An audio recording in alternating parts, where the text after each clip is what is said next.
20절까지 말씀 읽어드리겠습니다. 야고보서 5장 14절에서 20절입니다. 너희 중에 병든 자가 있느냐? 그는 교회의 장로들을 청할 것이요 그들은 주의 이름으로 기름을 받으며 그를 위하여 기도할지니라. 믿음의 기도는 병든 자를 구원하리니 주께서 그를 일으키시리라. 혹시 죄를 범하였을지라도 사하심을 받으리라. 그러므로 너희 죄를 서로 고백하며 병 낫기를 위하여 서로 기도하라. 의인의 간구는 역사하는 힘이 큼이니라. 엘리야는 우리와 성정이 같은 사람이로되 그가 비가 오지 않기를 간절히 기도한즉 3년 6개월 동안 땅에 비가 오지 아니하고 다시 기도하니 하늘이 비를 주고 땅이 열매를 맺었느니라. 내 형제들아 너희 중에 미혹되어 진리를 떠난 자를 누가 돌아서게 하면 너희가 알 것은 죄인을 미혹한 길에서 돌아서게 하는 자가 그의 영혼을 사망에서 구원할 것이며 허다한 죄를 덮을 것임이니라. 아멘. 오늘 야고보서 75강으로 의인 엘리야와 의인의 간구는 역사하는 힘이 크다라는 주제를 가지고 여러분들과 함께 나누고자 합니다. 좀 더 축약해서 주제를 정해보면 의인 엘리야와 의인의 간구 이렇게 이해하시면 될 것 같습니다. 의인 엘리야와 의인의 간구 이렇게 축약해서 이해하셔도 될 것 같습니다.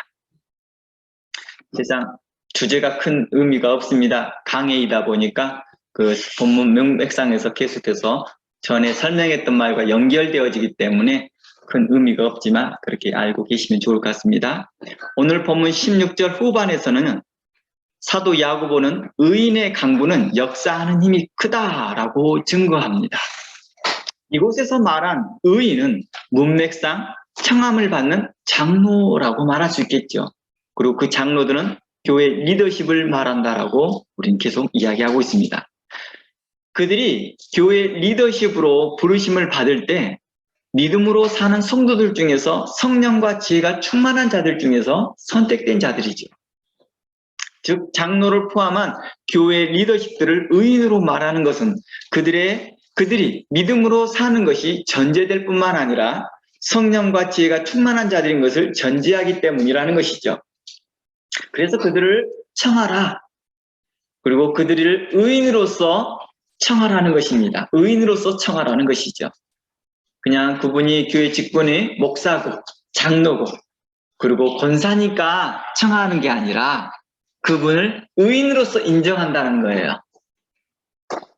그게 다른 개념이겠죠. 바로 그 마음의 자세와 그 믿음의 태도가 다른 거겠죠.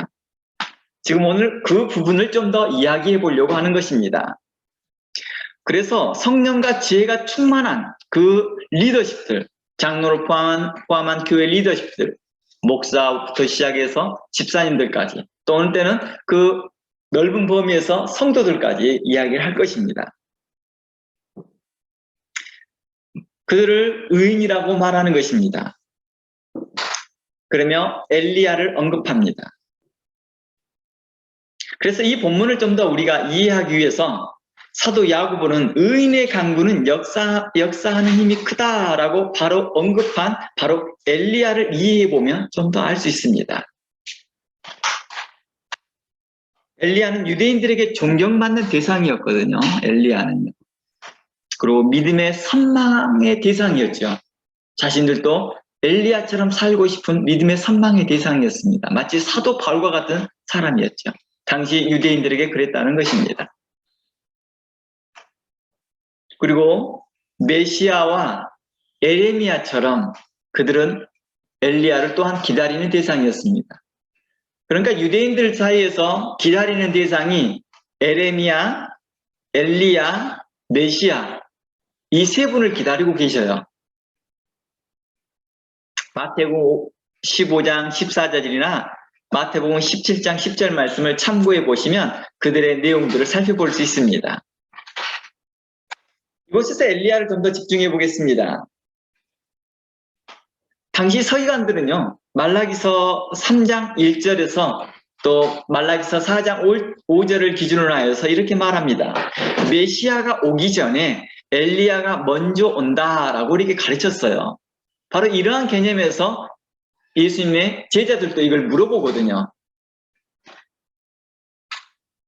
그러니까 당시의 서기관들이 어떻게 엘리야에 대해서 어떻게 가르칩니까? 메시아 오기 전에 불명코 엘리야가 올 것이다. 그리고 죄에 대해서 불명코 다스릴 것이다. 그리고 고통당한 자들을 구원할 것이다. 라고 말을 했던 것입니다. 그리고 메시아의 나라가 도래할 것이다. 그 이후에 이렇게 말씀하였던 거겠죠. 이제 마지막으로 그리스도인들에게는 어떤 의미일까? 그리스도인들에게는요, 엘리야는 또한 특별한 의미를 갖고 있었습니다. 왜냐고요? 바로 예수님께서 산에서 베드로와 야고보와 요한을 데리고 갔거든요. 산을 가실 때요. 근데 그들 앞에서 예수님의 모형이 변형이 됩니다. 마태복음 17장을 참고해 보시기 바랍니다. 마태복음 17장 1절에서 보면 그런 내용들이 나와요. 그리고 그 얼굴이 해와 같이 빛나며 옷이 빛과 같이 휘어진 모습들을 그들 앞에서 보이십니다. 우리는 이 모습을 변화산이라고 표현하죠. 변화산이라고 표현합니다. 성경에는 변화산이라는 말은 나오진 않지만 우리를 이것을 이해하기 편하게 하기 위해서 변화산이라고 표현하는 거예요. 그 자리에 누가 나타납니까? 모세와 엘리야가 등장해요. 모세와 엘리야가 등장하여서 예수님과 대화하는 모습이 있거든요. 그러니까 엘리야가 어떤 의미를 갖겠어요? 그리스도인들에게 큰 의미를 갖는 거죠. 이때 유명한 말 있죠. 베드로가 이곳에다가 초막을 셋을 지읍시다. 모세, 엘리야 그리고 주를 위하여 지읍시다. 이것이 첫싸움입니다. 말할 때 그런 내용들을 기억할 수 있을 겁니다. 그만큼 이후에도 계속 이런 이야기가 전해졌겠죠. 그만큼 엘리야는 특별한 사람이었다는 것입니다. 유대교뿐만 아니라 그리스도인들에게 유대교인들을 말합니다. 유대인을 말하는 게 아니라 유대교인들뿐만 아니라 그리스도인들에게도 또 그리스도교에도 특별한 인물로 인식되었다. 이러한 이러한 의미라는 것입니다. 그런 엘리야를 사도 야고보는 언급합니다. 바로 구별된 자, 하나님께 선택된 자, 하나님께서 보내심을 받는 자, 하나님의 선지자, 의의 선지자라고 소개하지 않더라는 거예요. 사도 야고보는요. 이렇게 좋은 수식어가 있었거든요. 늘 따라다녔거든요. 유대인들 사이에서는. 그런데 이러한 수식어를 쓰지 아니하고 현재 우리 성도들에게 말하면서 여러분 성도들과 동일한 사람임을 강조하기 위한 목적으로 이렇게 말합니다. 우리와 성정이 같은 사람입니다. 이렇게 말하고 있는 거예요. 17절에서요. 엘리야는 우리와 성정이 같은 사람이라.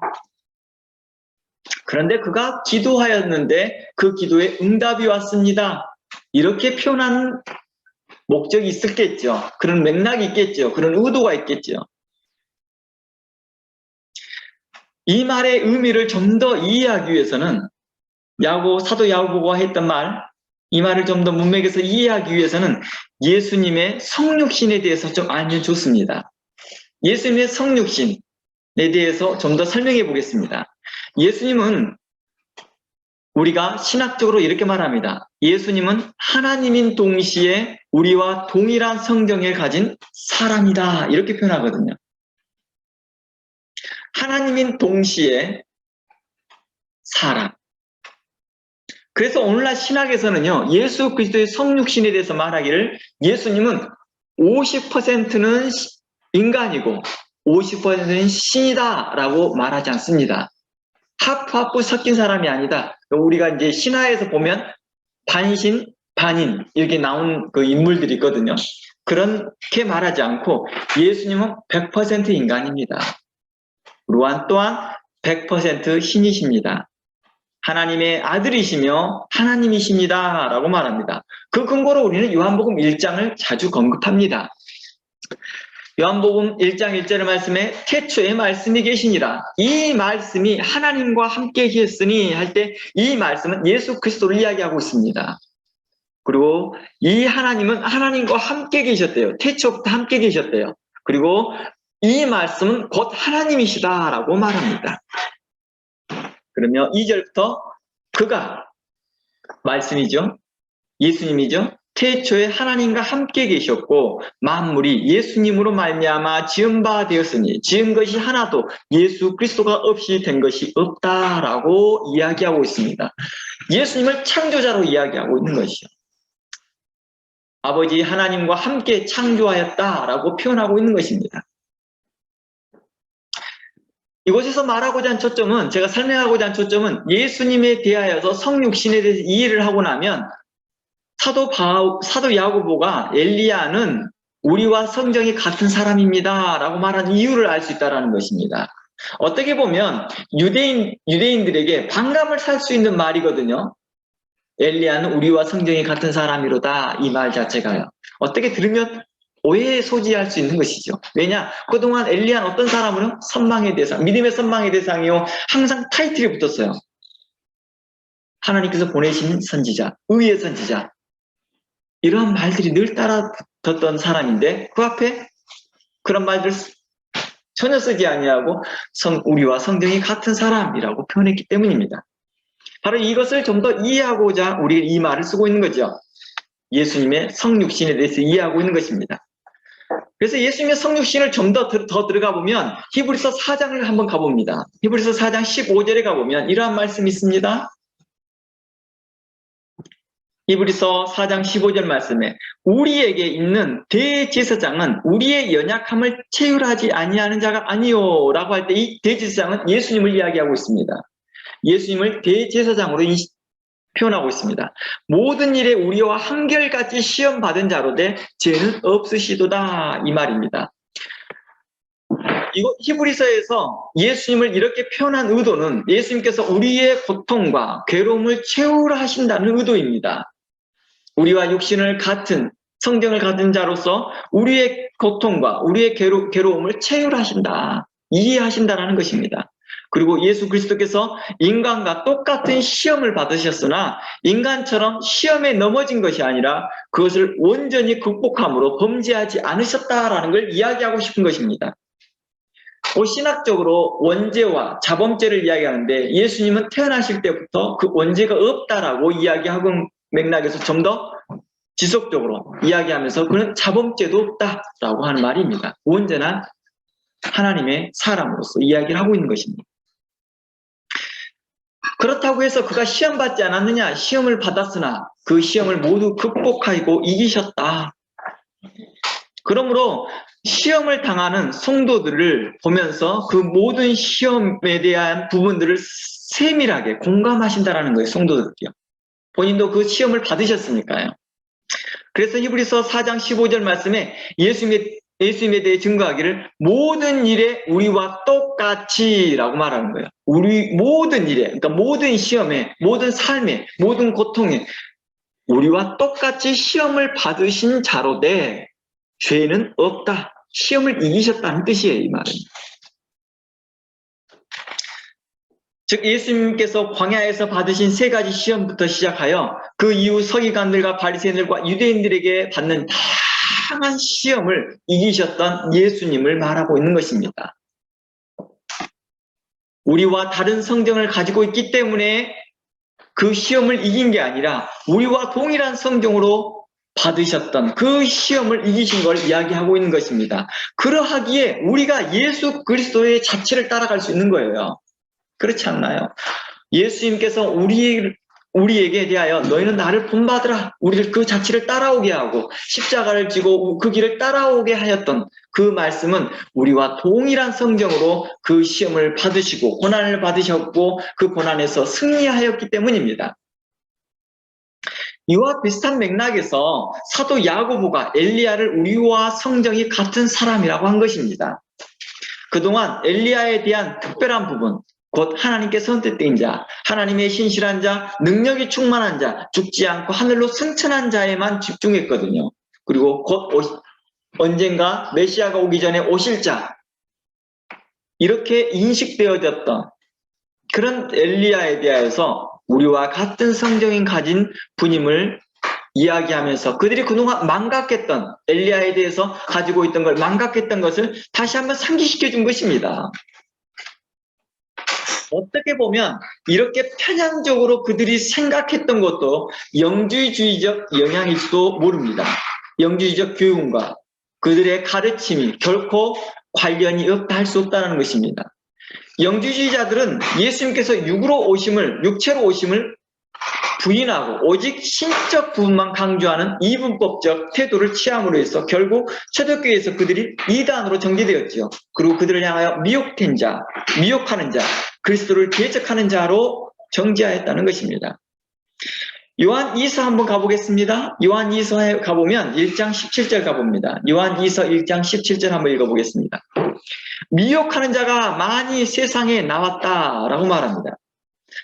이는 예수 그리스도께서 육체로 임하심을 부인하는 자라. 이것이 미혹하는 자요 적그리스도다. 이 적그리스도라는 것은 예수님을 대적하는 자, 그리스도를 대적하여 가르치는 자들라고 말할 수도 있겠죠.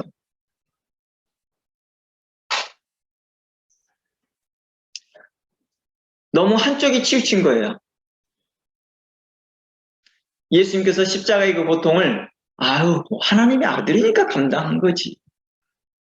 예수님께서 3가지 시험 받으셨고 이기신 거 하나님의 아들이니까 그 정도 감당. 그게 아니라 우리와 성정이 똑같으셨다는 것입니다. 우리가 느끼는 그 감정, 우리가 느끼는 그 고통들, 우리가 느끼는 그 슬픔들, 우리가 느끼는 그 외로움들, 우리가 느끼는 그 고통을 똑같이 느끼시더라는 것입니다. 이게 몸이 아프면 마음이 약해지는 거 모든 사람이 다 경험한 바예요. 모든 사람. 피가 많이 흘리면 정신이 혼미해지는 거 누구나 경험한 거거든요. 3일을 굶고 4일을 굶기 시작하고 그걸 굶고 나가면 정신이 혼미해지는 건 누구나 다 경험하는 거예요. 이게 예수님도 똑같다는 거예요. 이런 걸 똑같이 겪는다는 거예요. 모든 생리적 현상을 똑같이 겪으시면서도 그 시험을 이기시더라는 것입니다. 이학생 사도 야고보는 엘리야를 현재 그리스도인들과 차원이 다른 사람, 그리고 교회 리더십과 비교될 수 없는 그 차원이 다른 사람이 아니라 현재 그리스도인들과 똑같은 성정을 가지고 사는 자임을 말하면서 교회 리더십들에게 엘리야가 가졌던 신실한 믿음을 가질 뿐만 아니라 초청한 성도들에게도 교회 리더십을 존중하고 그들을 통해 역사하실 하나님을 기대하라라고 요청한 겁니다. 그들을 신실하게 믿으라는 그런 맥락에서 말한 거죠. 물론 엘리야가 예수님과 같이 절대적으로 죄가 없다라는 걸 말하는 게 아니겠죠. 성령과 충만하고 믿음의 기도를 하는 자임을 강조한 것이겠죠. 이러한 자들이 교회 리더십을 집이다 라고 말하고 싶은 것입니다. 그러니 교회 리더십들을 믿음으로 초청하라는 것입니다. 그러니 믿음으로 초청하라. 너희들이 엘리야를 신뢰함과 같이 교회 리더십들을 신뢰하라. 엘리야는 우리와 성령이 같은 사람이거든. 성령이 충만한 자였고 믿음으로 사는 자였던 것처럼 지금 교회 리더십들이 그들이 성령이 충만한 자요 믿음으로 사는 자이니라. 그들을 초청하라. 그래야하면 그 의인의 간구가 역사하는 힘이 크다라고 말해준 것입니다. 그래서 사도 야고보가 의인의 간구는 역사하는 힘이 크다라고 말한 그 맥락은 바로 뭐예요? 너희가 그들을 초청할 때 그러한 마음을 가지라는 것이죠. 신뢰하는 마음. 하나님께 보내주심을 받는 자들, 하나님께 보내심을 받는 자들이라 믿으라는 것입니다. 의인의 간구는 힘이 크다. 교회 리더십을 엘리야처럼 의인됨을 믿고 초청하라는 이 말이 여러분들에게 힘이 되기를 원합니다. 그리고 초청받는 교회 리더십들은 어떻게 해야 될까요? 그래서 사랑 안에서 국률한 마음으로 사랑 안에서 그 성도가 병 낫기를 바라며 기도해 주는 것이죠. 그리고 주의 이름으로 그들을 위해 기름을 바르며 기도하는 것입니다. 제발 치료하여 주시옵소서.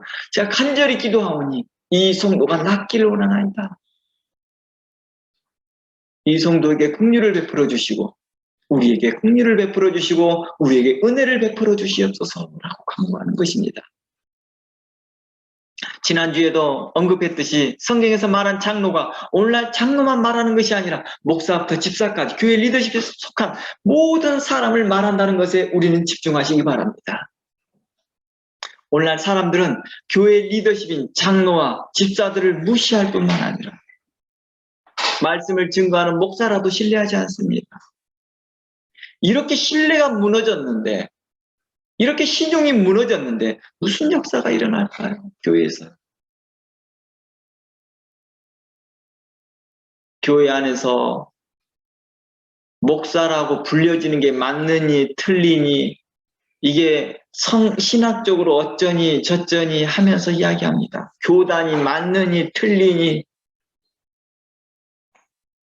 우리는 어느 교단 출신인데 저 목사님은 신학을 어떻게 했느니 저쨌느니, 저 장로님은 이랬느니 저랬느니 말이 많더라는 것입니다. 서로 비방하고 헐뜯고 비판만 할 줄 알지 겸손히 배우고 섬기는 것이 없다는 것입니다. 과거 선지자들을 멸시하듯 오늘날 말씀을 전하는 조차도 멸시하고 교회 리더십은 틈만 나면 서로 분열하고 분쟁을 하고 다툼을 일으키고 있다는 것입니다. 그리고 반대로 지나치게 목회자들과 리더십들은 자기 자신을 신처럼 인식하고 있다는 것입니다. 마치 교회를 자신들이 주인인 것처럼 행사를 하더라는 거예요. 모든 결정권이 자신들에게 있더라는 거예요. 성도들하고 의논하지 않습니다. 목사가 결정하면 그게 그냥 교회 결정인 걸로 이해하고 있더라는 거예요. 자신의 권력으로 다스리고 있더라는 것입니다. 물론 이런 모든 것들이 교회 리더십의 책임들이 많습니다. 제가 말하는 건 목사들의 책임이 많다 이 말입니다. 어떻게 보면 누구의 책임이라 말하기 어려울 만큼 교회는 병들어 있더라는 것입니다. 교회 리더십들이 병들어 있을 뿐만 아니라 교회 성도들도 함께 병들어 있는 것이죠. 호세아 선지자의 예언한 말씀과 같이 있습니다. 장차 백성이나 제사장들이 동일함이니라. 일반이라 함과 같습니다. 호세아서 4장 7절 말씀 가봅니다. 호세아서 4장 7절 말씀에 이런 말씀이 있습니다. 호세아서 4장 7절 말씀에 그들은 번성할수록, 이 번성할수록이라는 의미를 이렇게도 말할 수 있겠죠. 교회가 확장될수록, 사람들이 많이 모일수록 내게 하나님께 범죄한다라고 말합니다. 내가 그들의 영화를 변하여 여기되게 할 것이며 그들이 내 백성의 속죄물을 먹고 그 마음을 그들의 죄악에 두는도다. 9절 장차, 앞으로 이 말이죠. 장차는 앞으로 백성이나 제사장들이나 동일함이니라. 내가 그들의 행실대로 벌하며 그들의 행위대로 갚으리라 하였던 것입니다. 또한 과거 에레미야의 말씀처럼 이렇게 말합니다. 에레미야 5장 31절 말씀에 선지자들은 거짓을 예언한다.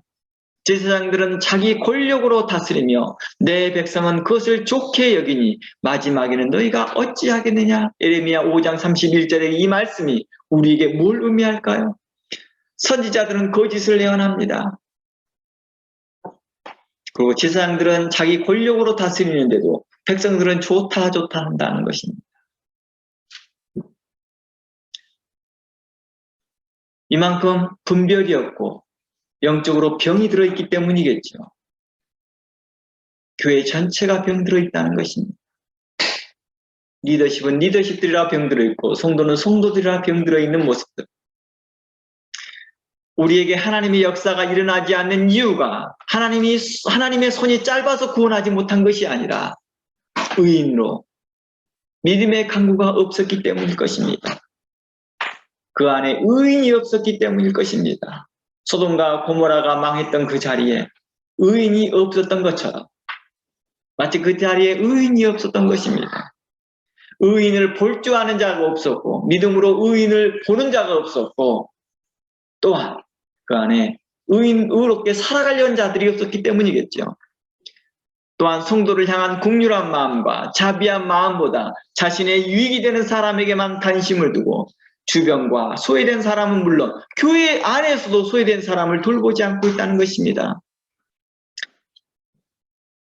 오직 자신의 이익과 자신의 능력을 과시하는 데만 관심이 있더라는 것입니다.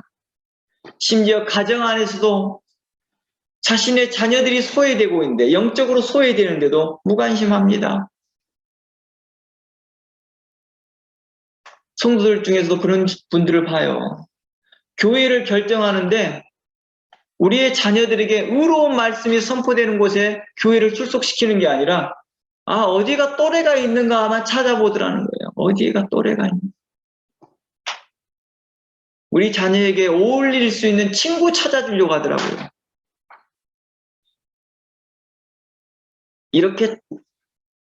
이러한 영적으로 피폐한 이 세대를 향하여 병이 들었다고 하는 것이지. 너 이렇게 병이 들었느냐? 그러면 믿음으로 누구를 청해라? 장로를 청함과 같이 의의 사람을 청하고 믿음의 사람을 청하고 의인을 청하여 그 병 낫기를 바라라는 것입니다. 과거에 교회들이 어려울 때마다 오늘날 많은 우리가 일명 말하는 부흥 강사라든지 부흥 강사들을 초청하여 말씀 사경회를 하고 부흥회를 하면서 그 교회가 회복된 일들이 참 많았거든요. 이게 병이 치유되는 것이죠. 영적으로. 그들에 대해서 교회는 어떻겠습니까? 존중하였고 그들에 대해서 믿음으로 초청하였다는 것입니다. 오늘날 이 세대는 어떻습니까? 참으로 많이 병들어 있다는 것입니다. 교만하고 거만하고 자만하고 자기만의 유익에만 따라가고 있더라는 것입니다.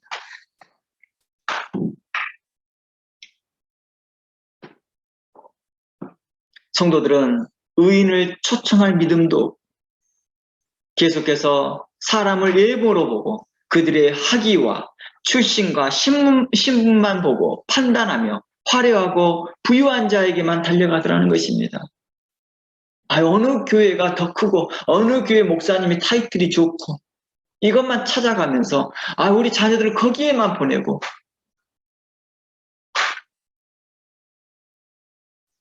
야고보 5세의 말씀처럼 너희가 사람을 외모로 취한다 함과 같이 이 세대가 그러고 있다는 것입니다. 이사야서 30장 9절 말씀에 이렇게 말합니다. 이사야서 30장 9절 말씀입니다. 대저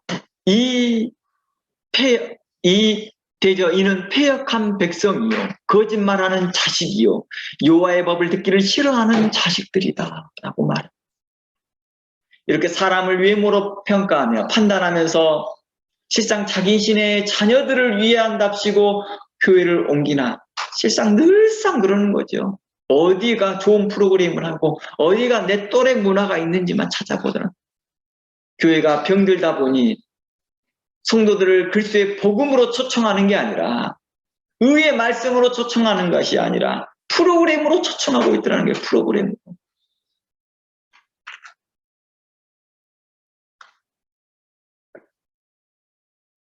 과거 로이비 존슨 목사가 이렇게 말합니다.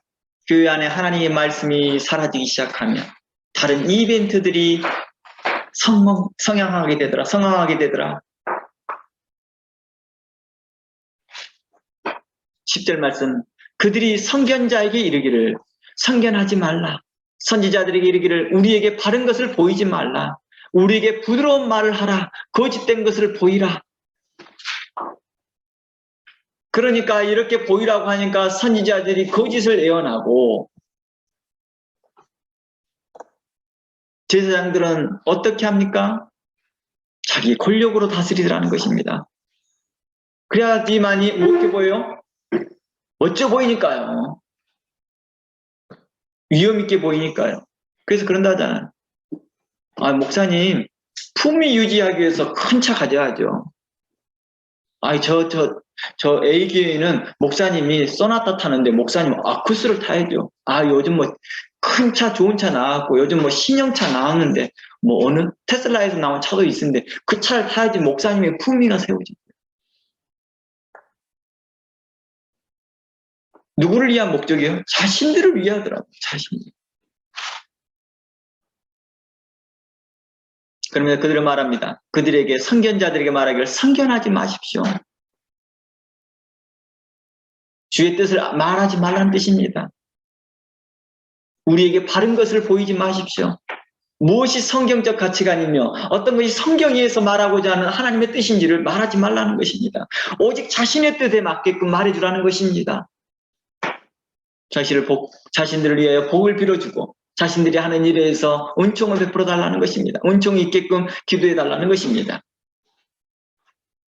그러며 그들에게 말하기를 부드러운 말을 하라, 거짓된 걸 보이라 라고 10절에 말합니다. 11절, 너희는 바른 길을 바라며 착경을 돌이키라. 이스라엘의 거룩하신 이를 우리 앞에 떠나게 하라 한도다. 이러므로 이스라엘의 거룩하신 이가 이같이 말씀하시되 너희가 이 말을 업신여기고 압박과 허망을 믿어 그걸 의지하니 이 죄악이 너에게 마치 무너지고 터진 담이 불쑥 나와 순식간에 무너진 같이 되리라 하였은즉 그가 이 나라를 무너뜨리되 토기장이가 그릇을 깨트림과 같이 아낌없이 부숴뜨리리라.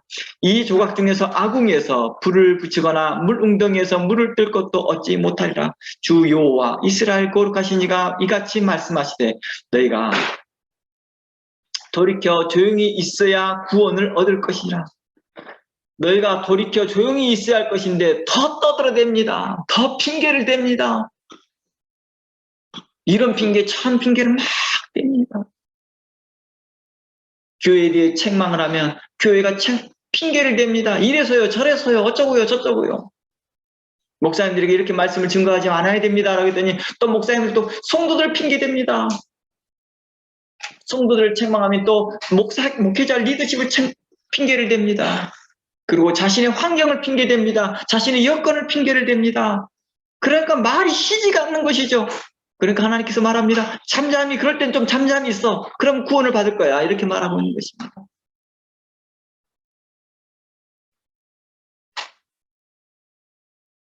잠잠하고 신뢰하여야 힘을 얻을 것인 건을 너희가 원하지 아니하고, 그들이 원하지 않는데요. 왜냐, 할 말이 많은 거죠, 그들이요. 이르기를 아니라 우리가 말 타고 도망하리라. 그러니까 자신들이 가지고 있는 그 지혜가 있는 거지요. 뭐라고요? 도망갈 수 있대요. 말 타고 도망갈 거래요.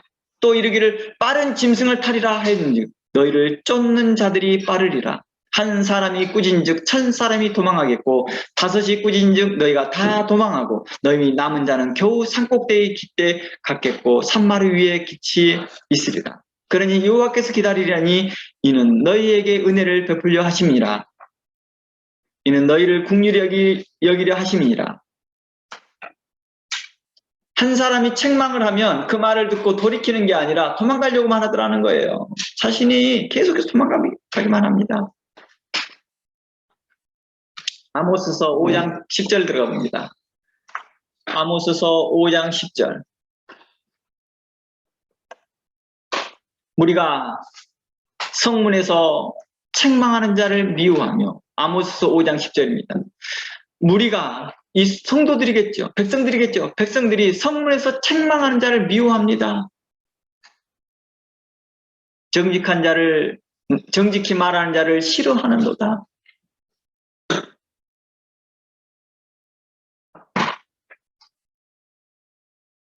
열 사람이 자기를 칭찬하고 한 사람이 책망을 하기 때문에 그 말을 듣지 않는 거죠. 무엇이 의로운 말인지를 분별하지 못하고 있더란 이 시대를 향하여 말하고 있다는 것입니다. 와서 배우고 확신한 일에 거하라 하였어도 배우지 않습니다. 자기가 더 잘났다라고 떠들어대더라는 거예요. 성문에서 책망하는 자를 사람들이 미워하듯 오늘날 그렇더라는 것입니다. 정직하게 말하는 자를 싫어하듯 오늘날 그렇더라는 것입니다. 11절 너희가 힘없는 자를 밟고 그들에게 미래에 부당한 세를 거둔 즉 너희가 비록 단돌로 집을 건축하라. 힘없는 자들을 뭐합니까? 참으로 이러한 일들이 현재 일어나고 있더라는 것입니다. 12절 너희의 허물이 많고 지약이 무거움을 내가 아노라. 너희는 의인을 학대하며 뇌물을 받고 성문에서 가난한 자를 억울하게 하는도다. 의롭게 말하는 자들을 뭐합니까? 학대하기 시작합니다. 미워하기 시작합니다. 교단이 어쩌니, 출신이 어떠니, 교파가 어쩌니, 자기 신학교는 정통이니 어쩌니 하면서 그러고 있더라는 것입니다. 자신의 교회는 어쩌니 저쩌니 하면서 그렇더라는 거예요. 오늘날 우리는 어떨까요? 목사님 출신을 보니까 일반 대학을 안 나와서 저래. 우리 목사님이 미국에서 학위를 안 받아와서 저래. 우리 목사님이 이런 말들을 하더라는 거예요. 또 목사님들끼리는 뭐예요? 저분은 뭐 정통교단 신학을 안 해서 그래. 정통교단 신학을 했던 분은 그렇게 어떻게 살고 있는 거야? 라고 봤더니 뭐하고 살아요? 외식하고 살더라는 거예요. 거짓을 말하며 불법을 행하고 살더라는 것입니다. 14절 너희는 살려면 선을 구하고 악을 구하지 말라. 만군의 하나님 여호와께서 너희의 말과 같이 너희와 함께 하시리라. 너희는 악을 미워하고 선을 사랑하며 성문에서 정의를 세울지라. 만군의 하나님 여호와께서 혹시 요셉의 남은 자를 불쌍히 여기시리라 라고 말합니다. 이제 다시 처음 설교의 주제로 다시 한번 돌아가 보겠습니다. 성경은 믿음으로 사는 자를 향해 의인이라고 말합니다.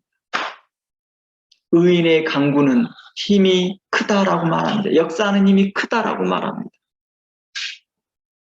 이곳에서 말한 의인이란 말을 바르게 이해하기 위해서 또다시 우리는 뭘 찾아봐야 되냐? 엘리야를 찾아봐야 됩니다. 의인이란 무엇일까? 엘리야는 의인입니다. 그 누구도 이 말에 대해서 반박할 자가 아무도 없을 것입니다. 유대인이나 유대교에 있는 사람이나 그리스도인의 사람이나 그 누구도 반박할 수 없을 것입니다. 엘리야가 의인이 되었던 것은 로마서의 기준으로 보면 그가 하나님의 부르심을 받고 그 부르심에 합당하게 믿음으로 살았기 때문입니다. 그래서 그가 3년 반 동안에 땅에 비가 내리지 않고 있을 때 하나님께 자신의 머리를 무릎 사이에 놓고 기도하며 간절히 비가 오기를 간구할 때 하나님께서 응답하셨다는 것입니다.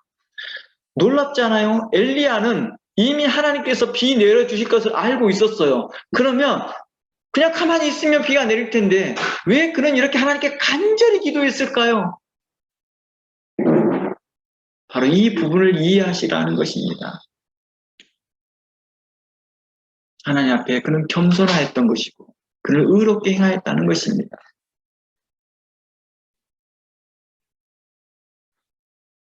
하나님께서는 엘리야의 그 태도도 보시는 것이죠.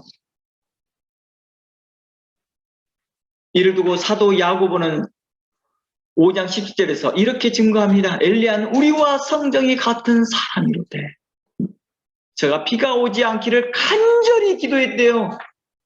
그리고 3년 6개월 동안 비가 땅에 오지 않았다고 합니다. 다시 그가 간절히 기도한 즉 하늘에서 비가 내렸다고 말합니다. 어떻게 간절히 기도했다고 말했어요? 열왕기상에서요.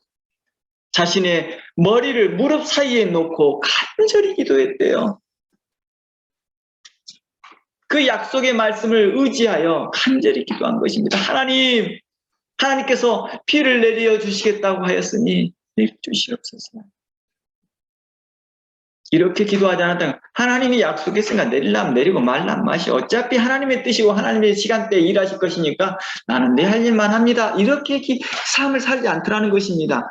꽤나 많은 사람들이, 성도들이 이런 가치관을 가지고 있어요. 저희가 지금 표현하는 표현이 약간 무슨 뉘앙스로 말하는지를 알 겁니다.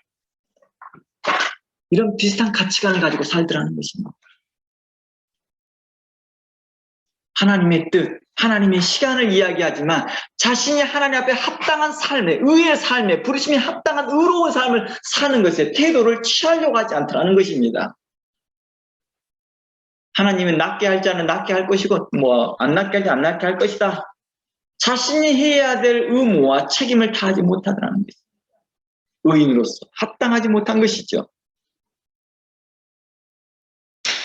엘리야는 우리와 동일한 고난과 시험과 어려움을 받았고 괴로움도 많았지만 하나님 앞에서 그 부르심에 합당하게 의롭게 신실하게 행했던 사람입니다. 그는 하나님 앞에 겸손하였으며 하나님께 간절히 요청하였고 하나님의 긍휼을 바라했던 사람이고 하나님이 긍휼이 아니고선 살아갈 수 없습니다 라고 고백한 자라는 것입니다. 오늘날 그러한 자들을 의인이라고 말하는 것입니다. 오늘날 그러한 사람은 하나님의 사람이라고 말하는 것입니다.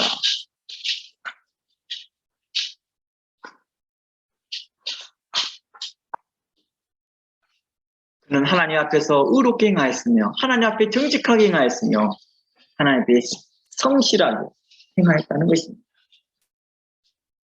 의인의 강구는 역사하는 힘이 크다라는 말은 기도하는 사람의 교회의 직분이나 신분에 초점이 있는 게 아니라 기도하는 사람의 신실한 마음에 초점이 있었던 것입니다. 그 기도하는 사람의 의로운 삶에 초점이 있었다는 것입니다. 엘리야이기 때문에 들어준 게 아니라 엘리야가 하나님 앞에 의롭게 살았기 때문이죠. 의로운 마음으로 소외되고 도움이 필요한 성도들에게 대한 긍휼한 마음으로 믿음으로 낫기를 바라고 그 죄를 사하심을 받기를 바라는 마음에서 기도하는 것이죠. 그리스도의 사랑이 그들에게 증거되기를 원합니다. 하나님께서 그들에게 은혜를 베풀어 주기를 원합니다. 그들을 긍휼히 여겨 주시옵시고 그 변에서 치료되기를 원합니다. 라고 강구하는 것이죠. 자신의 능력을 과시하는 공간이 아니라 하나님의 긍휼을 바라는 것입니다. 엘리야는 바알의 선지자 앞에서 자신의 능력을 과시하고자 한 것이 아니라 하나님에 대하여 이 땅에 긍휼을 베풀어 주십시오라고 하며 간절히 기도하면서 그 머리를 무릎 사이에 놓고 간절히 기도하였다고 합니다.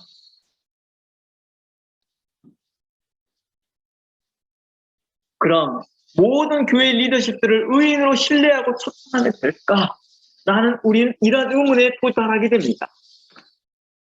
좀 전까지는 우리 성도들이 의인들을 신뢰하지 못한 것을 이야기했다 한다면 이제는 교회 리더십들을 어떠한 상태인가를 보고 싶어합니다. 사도 야고보가 의인의 강구는 역사함이 많다라고 크다라고 언급한 그 인물이 엘리야임을 주목해야 됩니다. 그 범위를 제한했다는 것입니다. 의인에 대해서 제한했다는 것입니다. 그것은 오늘날 성도들에게 어느 기준에 살 것인가에 대해서 말해주는 것입니다. 자칭 의인이나 또는 다른 사람들이 의인이라고 해서 의인이 되는 것이 아니라 당신은 의인 같아요. 그냥 당신은 하나님의 말씀에 의인이라고 했으니까 의인입니다. 이렇게 말하는 게 아니라 어느 기준이 있었다는 것입니다. 하나님께 부르심을 받는 성도로서 합당한 삶을 사는 자들을 의인이라고 했다는 것입니다. 그래서 교회 리더십이 설명할 때 신실한 믿음 가운데 성령과 지혜가 충만한 자들을 뭐였습니까? 교회 리더십으로 선별하였던 것처럼 그런 전제적 기준이 있다는 것입니다. 그들을 의인이라 하였고 그러한 의인들의 강구를 하나님께서 들어주신다 했다는 것입니다. 엘리야가 의인으로 살았던 것 중에 하나가 바로 그 유명한 바알에게 무릎 꿇지 않고 하나님 앞에 신실하게 살았던 것입니다. 성경은 증거하기를 엘리야뿐만 아니라 당시 의인들은 바알에게 무릎 꿇지 아니하고 그 입을 바알에게 맞추지 아니하였다라고 말합니다. 열왕기상 한번 가볼까요? 열왕기상 19장을 가봅니다. 열왕기상 19장에 보면 하나님께서 이렇게 말합니다. 18절, 19장 18절. 내가 이스라엘 가운데 7천을 남기리니 다 무릎을 바알에게 꿇지 아니하고 다 그 입을 바알에게 맞추지 아니하였다라고 말합니다. 그 입을 바알에게 맞추지 않았다는 것은 바알을 존중한다는 뜻입니다. 입을 맞추다 라는 것은 친밀함을 이야기하니까요. 경외함을 또 이야기하니까요. 오늘날 바알에게 무릎 꿇지 않았다는 것이 뭘 의미합니까? 바알에게 무릎 꿇었던 선지자들은 본래 누구를 위한 선지자였을까요? 하나님을 위한 선지자들이었거든요. 그들이 변질하고 변질해서 이제 하나님을 바알이라 부르고 있습니다. 그들은 모르고 있어요. 다른 신인 것을요. 오늘날 수많은 사람들이 풍요 신학에 무릎을 꿇었습니다. 복복복하는 그 신학에 그런 종교에 빠지고 있더라는 것입니다. 오늘날 수많은 사람들이 지식과 정보에 무릎을 꿇고 있습니다. 그들에게 입을 맞추고 있다는 것입니다. 오늘날 수많은 사람들이 세상적 가치관에 무릎을 꿇고 그것에 입 맞추고 있더라는 것입니다. 제가 이곳에 수많은 사람이라고 하는 것은 세상 사람을 말하는 것이 아니라 성도들 중에서 말하고 있다는 것입니다. 교회 안에 세상적 가치관이 들어오고 그것에 무릎을 꿇고 교회에 오면 복 받는다라고만 이야기하여서 이제는 하나님의 의로운 도가 사라지기 시작하고 오직 교회는 부드러운 말과 복 받는 말과 말 그대로 사람들에게 귀에 듣기 좋은 말만 하고 있는 그런 공간으로 바뀌어 있는 이 세대를 향하여 너희들이 바알에게 무릎을 꿇고 그에게 입을 맞추었다라고 말하는 것입니다. 오늘날 그리스도와 벨리알을 조화시키는 자들이 나타나고 있습니다. 그리고 오늘날 귀가 가려워서 많은 선생을 두고 그곳에서 그들의 지식과 정보에 스스로 취해 비틀거리고 있더라는 것입니다. 벨리알이 뭘까요?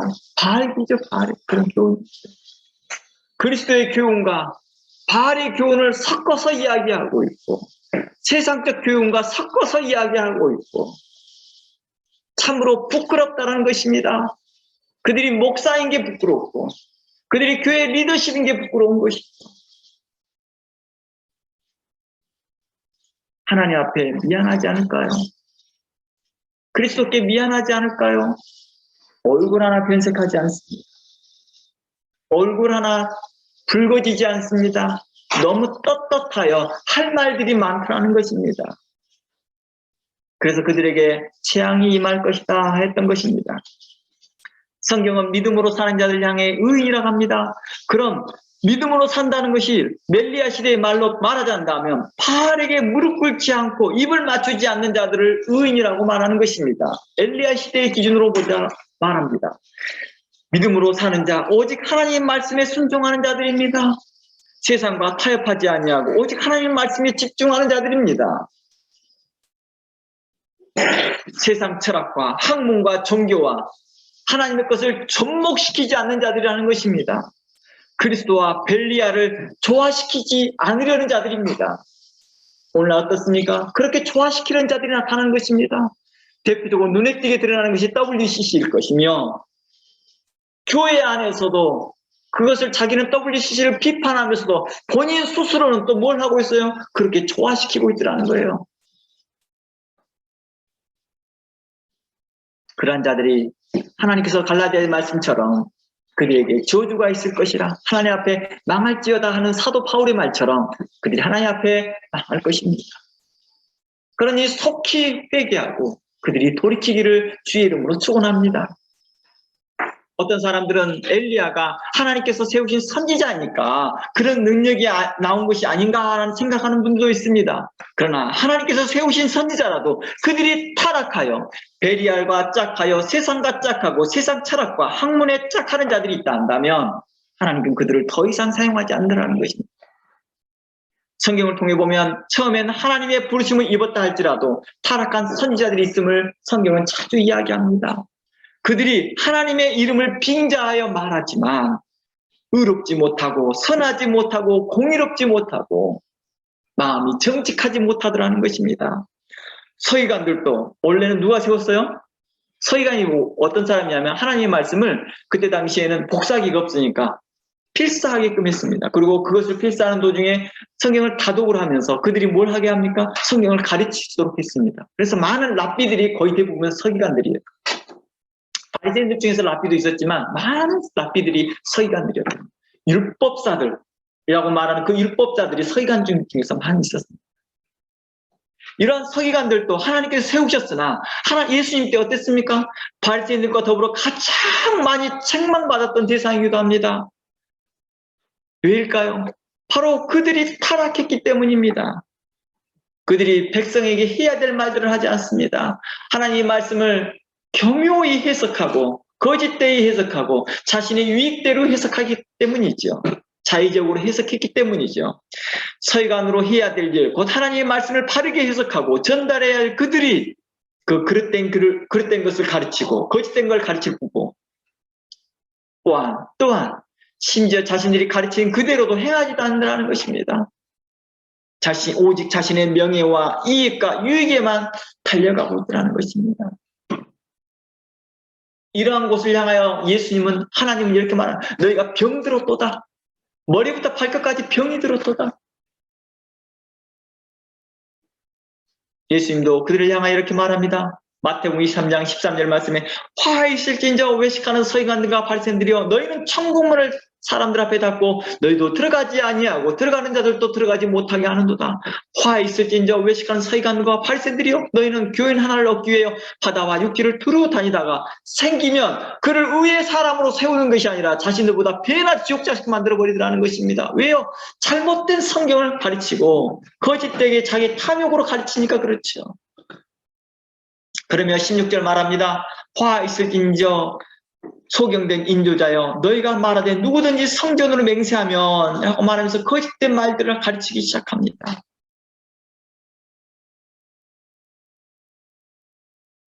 로마서 2장 17절 로마서 2장 17절 말씀에 그러한 자들에 대해 이렇게 말합니다. 유대인이라 칭하는 내가 율법을 의지하며 하나님을 자랑하며 율법의 교훈을 받아 하나님의 뜻을 알고 지극히 선한 걸 좋게 여기며 내가 율법에 있는 지식과 진리의 기운을 가진 자의 소경의 길을 인도하는 자요 어둠에 있는 자의 빛이요 어리석은 자의 훈도요 어린아이의 선생이라 스스로 믿으니 그러면 다른 사람을 가르치는 내가 내 자신을 가르치지 아니하느냐. 그들은 뭐합니까? 자신에게 전혀 유익되지 않는 말을 가르치고 있더라는 것입니다. 디모데전서 1장 16절 말씀에 1장 6절 말씀에 사람들이 이해에 벗어나 헛된 말에 빠져 율법의 선생이 되려 하나 말씀을 가르치는 말씀의 선생이 되려 하나 자기 하는 말일 것이나 자기 확증하는 것도 깨닫지 못하더라는 것입니다. 왜 그럴까요? 세상 학문도 쪼여나고 그리스도와 벨리알을 조합시켜놨으니 이 자신들이 하는 말이 무슨 말인지 몰라요. 그래서 그들을 향하여 말합니다. 빌립보서 3장 말씀에 그들을 삼가하라. 그들을 삼가하라. 이사야서 28장 7절 들어가 봅니다.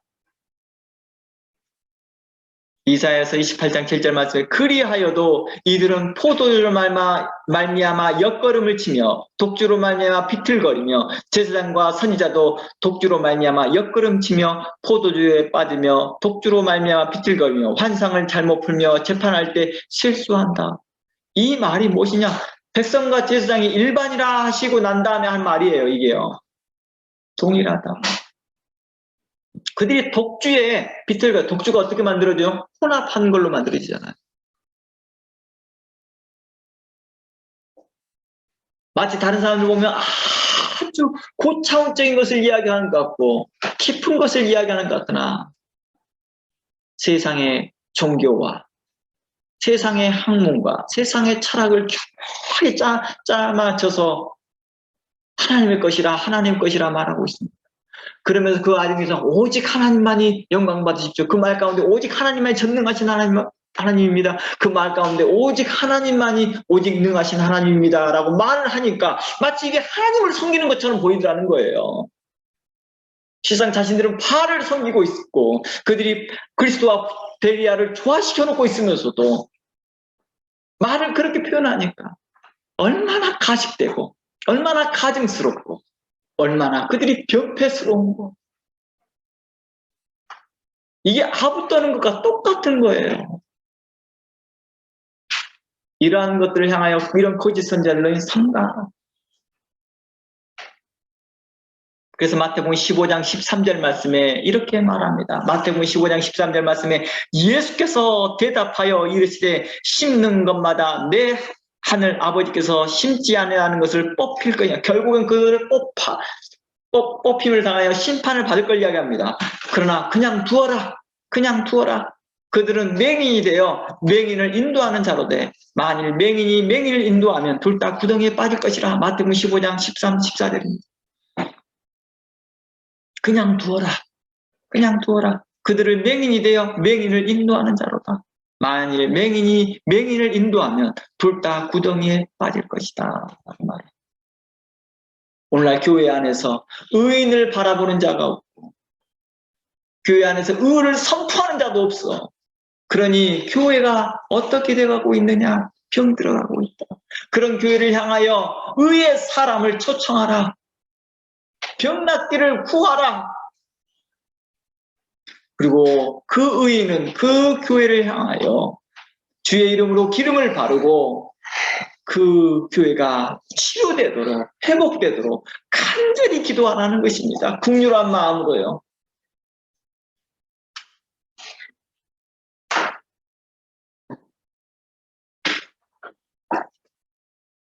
오늘날 타락한 선지자들, 이사야서 56장 말씀에 이스라엘 56장 10절 말씀에 이스라엘의 파수꾼들은 맹인이요 무지하여 벙어리 게으라 짓지 못하여 다 꿈꾸는 자들이다 라고 말합니다. 56장 10절입니다. 그래서 누워있는 자들이요 잠자기를 좋아하는 자들이라.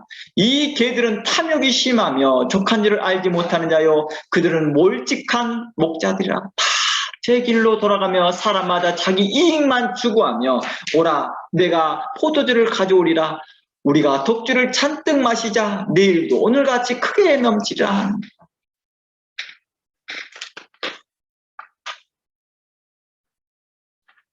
그래서 에레미야는 이렇게 말합니다. 그들이 작은 자부터 큰 자까지 다 탐욕을 부리며 선지자부터 제자까지 다 거짓을 행합니다.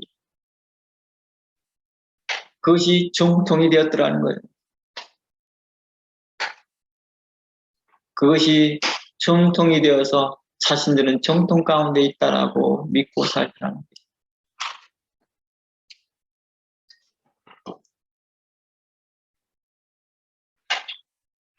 그들이 가지고 있는 규례로 예수님을 정죄하듯 그들이 가지고 있는 판단의 자로 예수님을 정죄하듯 말입니다. 그러므로 에스겔서 34장 말씀에 그들에게 화가 있을지어다 라고 했다는 것입니다. 마태복음 7장 한번 가볼까요? 오늘날 이러한 상태에 대해서 이렇게 말합니다. 교회에 대하여. 마태복음 7장 32절 말씀에 그들에게 대하여 성문에서 외치고 길거리에서 외치고 의의 말씀으로 외치고 그들을 책망하고 바르게 하여도 그들이 듣지를 못하더라는 거예요. 듣지를 못해요. 그들에게 호소하여도 듣지를 못하는 이 세대를 향하여 마태복음 7장 32절 말씀에 사람들이 기먹고 말 듣는 자를 데리고 예수께 나와 안수하여 주시기를 간구합니다. 낫기를 바라나 낫지를 못한 이유가 뭘까요? 그들이 간구하지 않았기 때문이죠. 의의 사람을 초청하지 않았기 때문이죠. 그들이 믿음으로 그들에게 함께 하지 못했기 때문이죠. 그리고 또한 간구하였어도 구원받지 못한 이유는 그들의 마음이 강팍하였기 때문입니다. 그들이 듣고 싶은 말만 들었기 때문이죠. 우리에게 부드러운 말만 하라. 우리에게 주의 바른 길을 대해서 떠난 이야기를 하라. 우리에게 정직한 것으로 보이지 말라. 그들에게 결코 회복함이 없을 겁니다.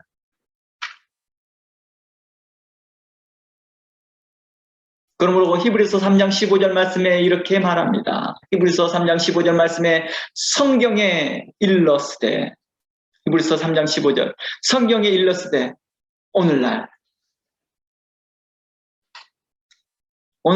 너희가 하나님의 음성을 듣거든 노하심을 격동할 때와 같이 너희 마음을 강팍하게 하지 말라.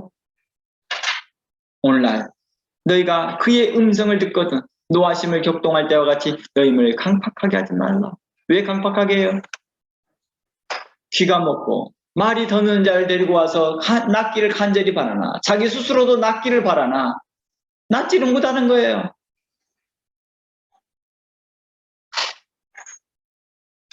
누가 안 낫고 싶어 할까요? 다 낫고 싶죠. 그러나 믿음으로 의인을 초청하지를 못하더라는 것입니다. 결단을 못하는 거지요. 또한 들으려고 하여도 자기가 듣고 싶은 말만 들으려고 하기 때문에 그렇죠. 우리에게 부드러운 말만 하라. 내가 정해진 답만 말해주기를 바라노라.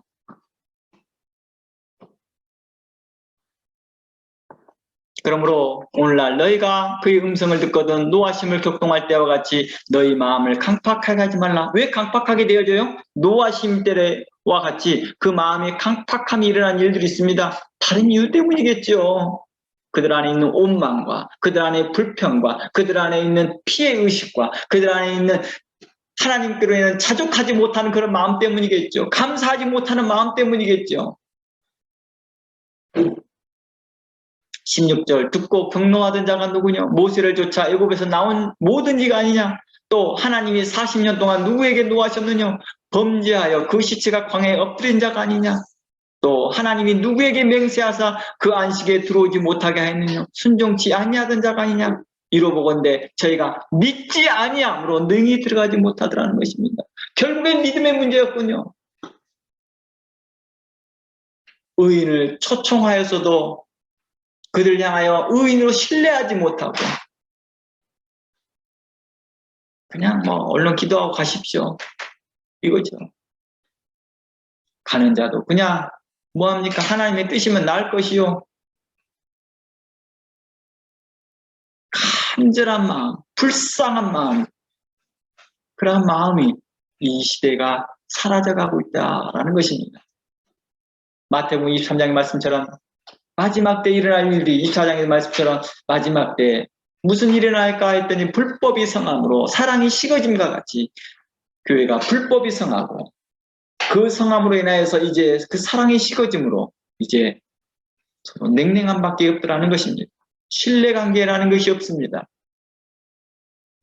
오늘날 우리가 하나님께 간구할 것이 각자가 가지고 있는 육신의 병을 위해서도 믿음으로 기도하듯이 우리 안에는 영적인 병을 위해 믿음으로 기도해야 할 것입니다. 또한 우리 안에는 영적인 병뿐만 아니라 오늘날 이 공동체 안에 있는 병인을 위하여서도 믿음으로 기도해야 할 것입니다. 하나님, 의의 말씀이 이곳에서 선포되게 하여 주시옵소서. 하나님, 이곳에서 공의로운 말씀이 선포되게 하여 주시옵소서. 하나님, 이곳에서 하나님의 공의롭고 의롭고 정직한 말씀이 선포되사 우리 마음이 찢고 회개케 하는 일이 일어나게 하여 주시옵소서. 우리 마음이 치료가 되고 우리의 영혼이 치료가 되고 우리의 공동체가 치료되기를 원합니다. 회복되기를 원합니다. 시편의 고백처럼 우리에게 정직한 영을 주사 우리 마음을 구원의 기쁨을 다시 회복하여 주시옵소서 함과 같이 우리의 거룩한 말씀을 우리에게 선포케 하사 우리의 거룩한 말씀으로 인하여서 우리가 주의 구원의 은총을 다시 회복케 하는 그 놀라운 은혜를 보게 하여 주시옵소서. 그런 간구가 여러분 마음 안에 긍휼한 마음에서 시작하는 것이죠. 그리스도 안에 있는 그 사랑 안에서 하는 것입니다. 그리스도 안에서 이 간절함으로 하는 것입니다.